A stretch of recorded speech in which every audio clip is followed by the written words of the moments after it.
When it comes to controversial social issues, Idaho has a tendency to be first when it comes to passing laws restricting such things. And one of those addresses transgender athletes. In 2020, Idaho became the very first state to have an outright ban on transgender athletes, specifically trans women, keeping them from competing with other women in sports. The Fairness in Women's Sports Act, it was called, or is called, and it was quickly challenged right after it was signed by Governor Brad Little. Its enforcement has been in limbo since. That limbo looks like it's going to, well, continue for a little bit longer after a Ninth Circuit Court of Appeals and their ruling this afternoon. Joe Paris, this outcome has kind of, well, been 3 years in the making, and it's still kind of, well, we don't know exactly where we are yet. Yeah, it's not at its final resting point either, we should say, Brian. This whole thing is still going to continue. But the headline here for you is the Ninth Circuit Court of Appeals ruled to uphold an injunction against the law.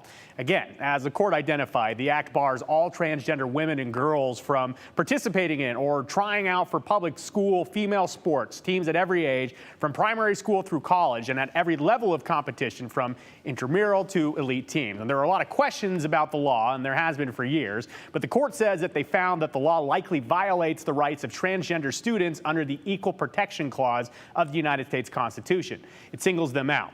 So the ACLU of Idaho is one of the groups who sued Idaho over the law. ACLU Idaho Executive Director Leo Morales explains a key finding in court.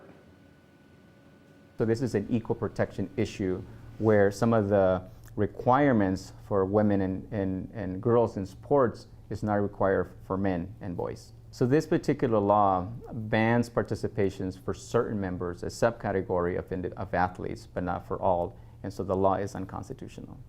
So more on the specific issue Morales touched on. Under the law, quote, any individual can dispute the sex of any female student athlete in the state of Idaho and require her to undergo intrusive medical procedures to verify her sex. And that includes gynecological exams. And male student athletes in Idaho were not subject to a similar dispute process as the findings identified. So Brian, we will likely see this case taken up at a higher level. No word on just yet, but while the law is still on the books, it remains on the books, it's just not enforceable still. Yeah, because as you said, because it wasn't a level playing field, so to speak.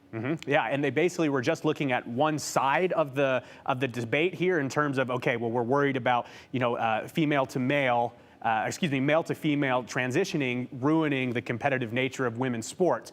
The other transition, a woman becoming a man, that wasn't really touched on in the law as much. So that's kind of also why this is an equal protection thing, not even just specifically about the fairness in women's sports. Worth pointing out, this lawsuit came about because of one Boise State athlete. We have yet to hear of any high school transgender athletes in the state of Idaho. Yeah, still hasn't been a record of it, but we'll keep an eye out. Thanks, Joe.